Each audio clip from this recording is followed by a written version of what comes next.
Hello, everyone. Thank you for checking out this episode of Really Dicey. This is Manny. I'm here with RJ. And today we're going to talk about Dune Adventures in the Imperium by Modiphius Entertainment. This is now available on PDF, and the print copy will be available, at least on the website, they say May 14th. Let's hope so. Um, yes, this is based on the really popular epic sci-fi uh, Dune series written by Frank Herbert in the 20th century, and there's been a movie, there's been a miniseries on Sci-Fi Channel, and now there's a new movie coming out in 2021. And being now that Dune is back in the mainstream again, Modiphius Entertainment is putting out a book so that anyone that's either a fan of the books or a fan of the 1980s movie or even a fan of the 2021 movie can now go ahead and continue their adventures at home. There are 10 chapters, an appendix. This is about 330 pages. The art for this is beautiful, very well done. And right now we're just going to go over each chapter and kind of talk about the book. Chapter 1, titled Introduction, gives you the overview of the book and what you're expected to find in each chapter. This chapter talks about the dice that you need and tells readers who are familiar with the 2d20 system what has changed rules-wise. It also gives you the basic overview of the Dune universe, including 5 eras in its long history, including the most popular time where the first Dune novel takes place. Any thoughts about that, RJ?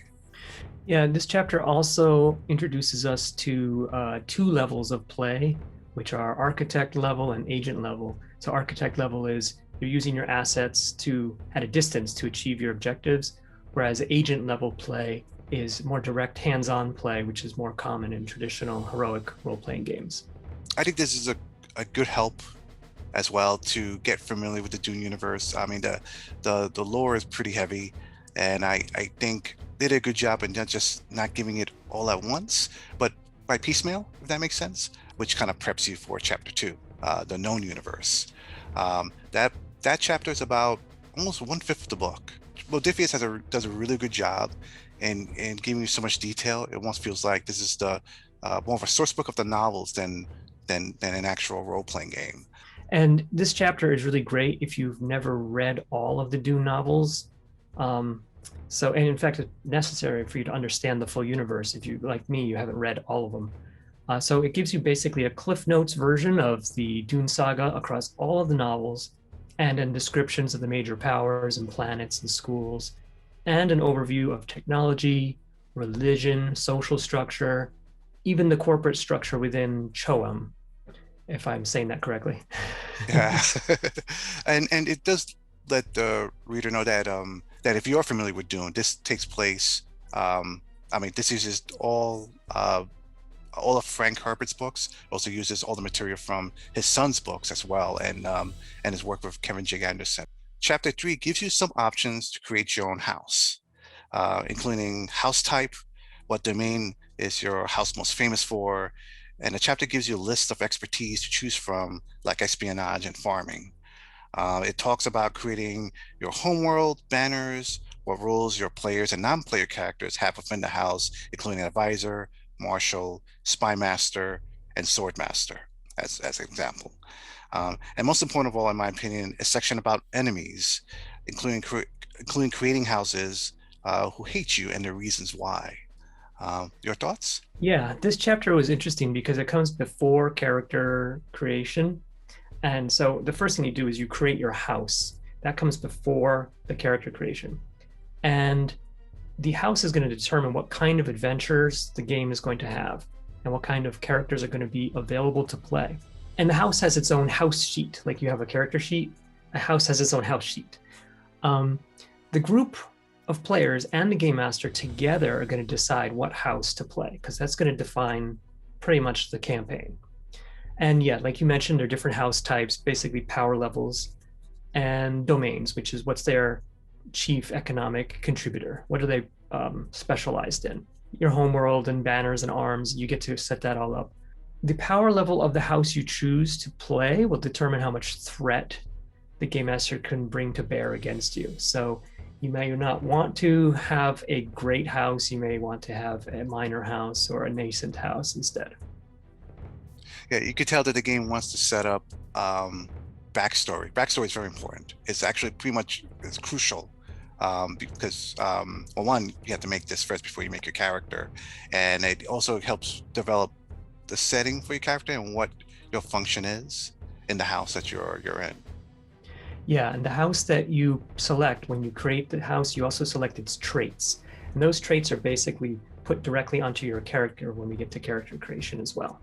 And speaking of character creation, Chapter 4 deals with that. If you're familiar with Modiphius's other role-playing books like Star Trek Adventures, it's very similar, where your characters have both traits, skills, and focuses. Just like Star Trek Adventures, this also has similar ladder for character creation, such as Step 1 concept. Who do you want to be? Freeman, a Bennett, Gesserit sister, or Mentat? Step 2 archetype. Who do you want to be? A spy? Do you want to be a smuggler? Do you want to be an empath? Step 3 skills, and Step 4 focuses. Yeah, and there's two ways to create characters in this game. One is the traditional way where you sit down with a character sheet and you walk through some process. The other way is that you can create your character as you start playing. So you start off with a very minimal set of character choices, then you start playing immediately. And then at certain points during that play, you get to make additional choices to further flesh out your character. And the qualities of characters, like you mentioned, you have traits and skills and drives. Now, what's interesting is that drives are like the motivations. So it's like duty, faith, justice, power, truth. Those are your drives, and you have to assign rankings to them. And those rankings, which are your character's motivations, are mechanically important to the game. Step 5 talents that helps give you special abilities. Step 6 drives. You just explained it. And Step 7 assets. They helps you choose the tools and the resources that you start with. Step 8 finishing touches. Your name, personality, what you look like, and so forth.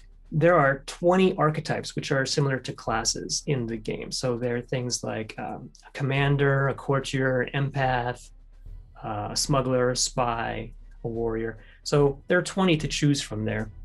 And there are templates that you can use to help you pick the archetype. Like, I want to play this sort of character. So it'll say, okay, select this archetype. But you can also just jump into one of those 20 archetypes directly. 5 rules.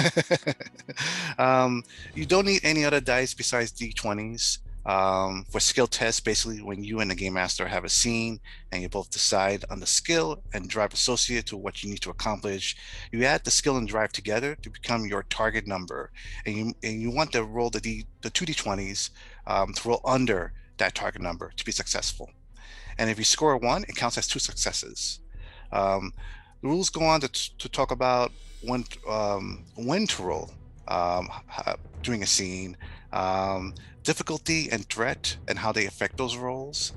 For example, rolling a natural 20 causes complications, and you don't want that. I think that might be the most, for new players and new gamers, that might be the trickiest thing to get used to, because we're so used to 20s or anything higher being critical. And for this game, it's the opposite.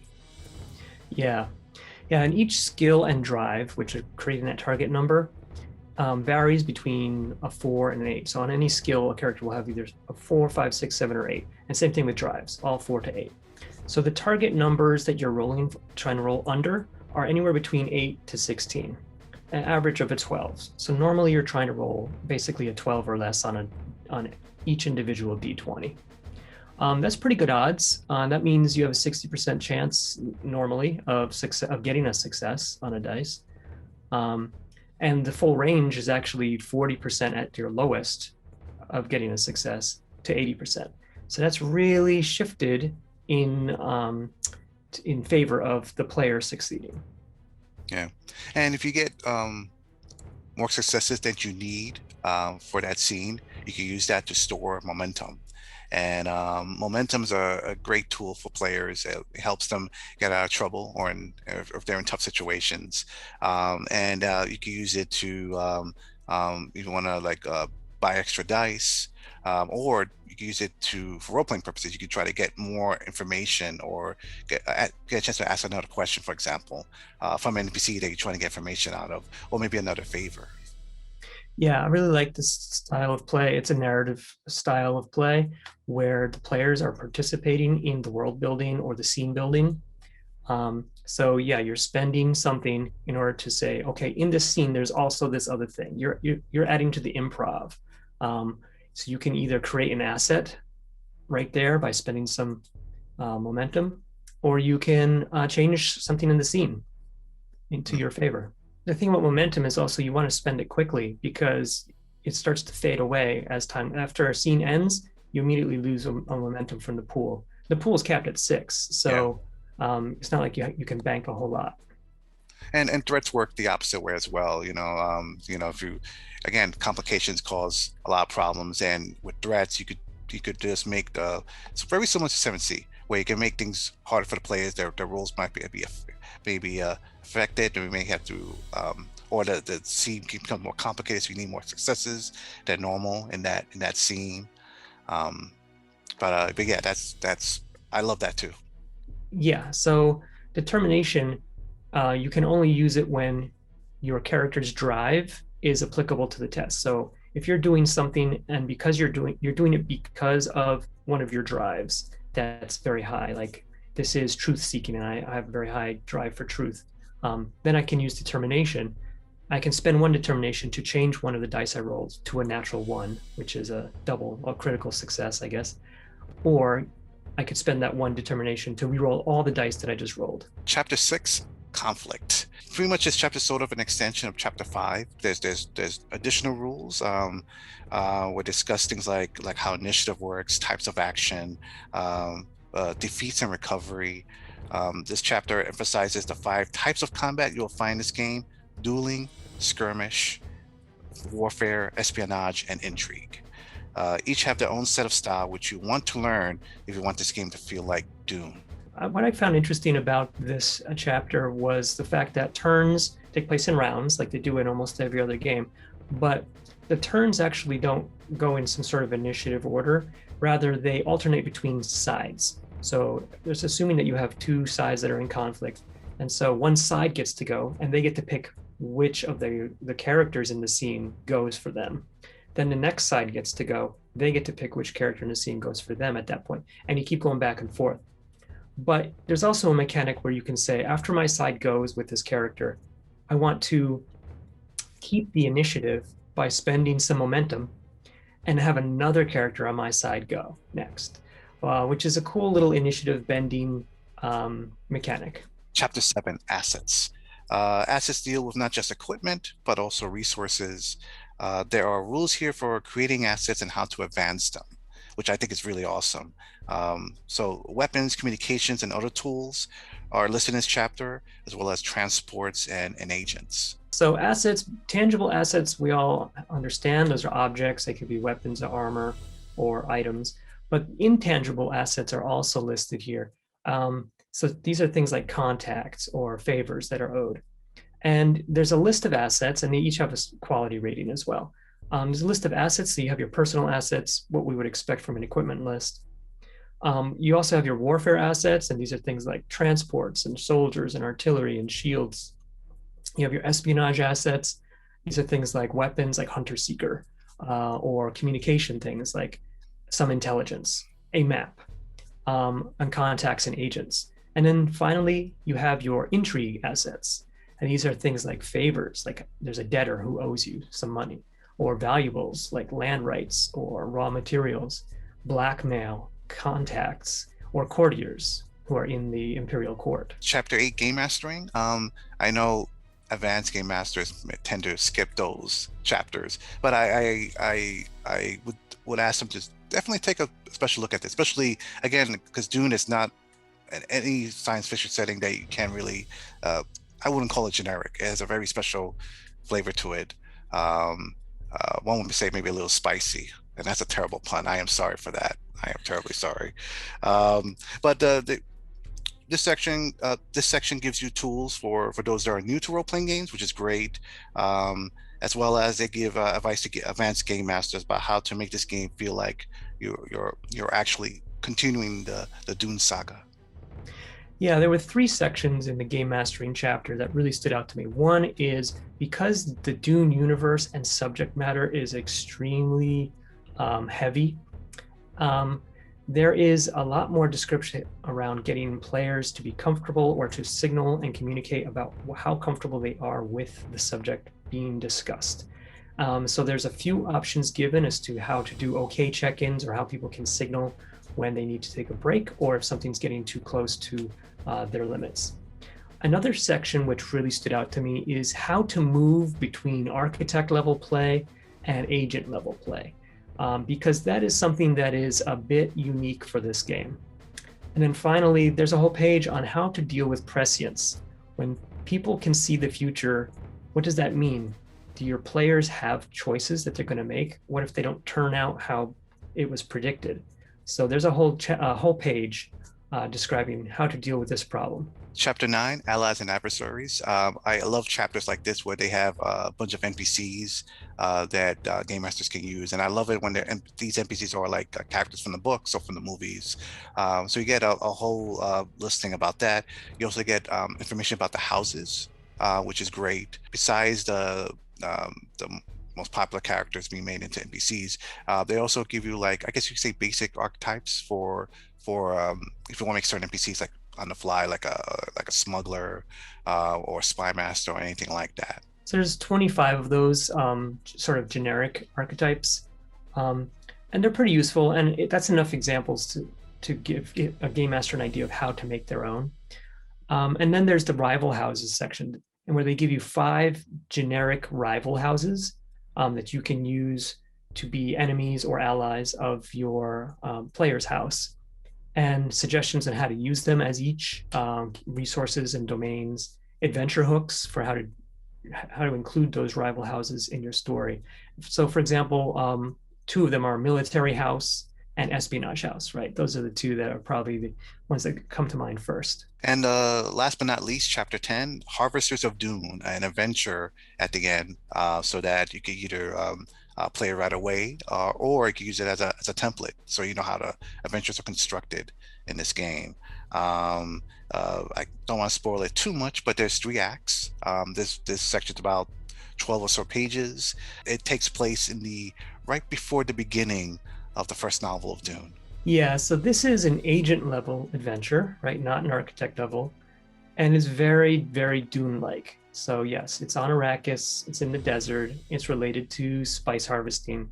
So it should be very familiar to people who want to play a Dune sort of setting, especially if you've just seen the movie and you want to sit down and play something like that. So the appendix has, of course, the house sheet, the character sheet, but it also has useful rule summaries, so you can use them for quick reference. And that's actually, for me, slightly easier than reading through the rules chapters because Mm. it's a very quick summary of how everything works. So in lieu of having a game master screen, which is sold separately, you can maybe print off or copy just a few of these sheets and have them sitting there. In conclusion, this is a very well done book. Again, the art's beautiful. There's so much information. This game is a very heavy political type of game. It's not I can't see this being like uh, heavy on action like the way a normal D&D session would be. This is a game that if you want to, you have the right players that are familiar with Dune, and they're they want to do a lot of intrigue and espionage type of things, and play like almost like a chess game with other players. Oh yeah, then this game is definitely for you.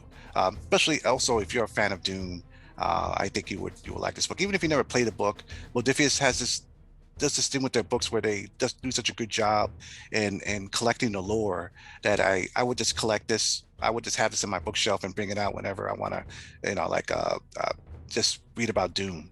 I think that this is probably the best way that Dune can be presented as an RPG. It's a very niche genre, though, and it's pretty unlikely that you have an entire group of friends who want to play it. I probably won't play this game, but I think it's also a great way. The book is a great way to understand the larger Dune story without having to read all of those books. The rule system is fairly complex, and it's got quite a few moving parts. There's things like challenging drives. So if a player says this is the drive that's my motivation and the game master challenges them, there is mechanics around that and rewards around that, tracking threat, determination, momentum. And it's also very abstract about this idea of assets and conflict and zones within a conflict. It's very abstract. I like the way that character motivations are mechanized into the rules, which should lead to more character driven play. And I like that players are empowered to, by the rules, to modify and embellish the scene. This is a narrative style play technique.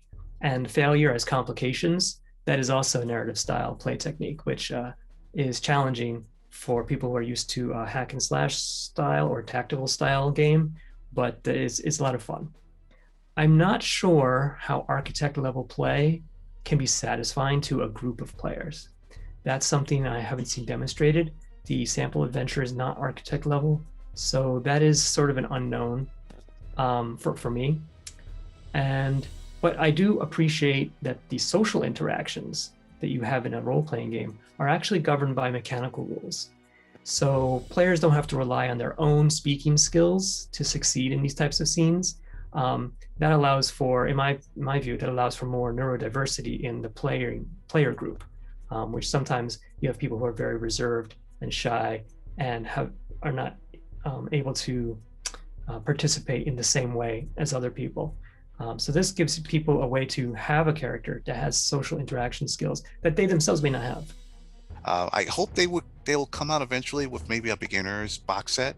I think that might help. So that you're right that there's not. I would be very cautious about doing an architect mission. I will have to do a lot of preparation so that I could be very successful with that. Yeah, but this book is beautiful, and there are collector's editions too with special covers. The art is super immersive, it really sets the mood, and the graphic design and layout are really top notch. It's a really beautiful book. Yeah, it's great. I'd be very happy to have this in my collection just because just for the art alone, it's fantastic, and then also for the lore that they have in there.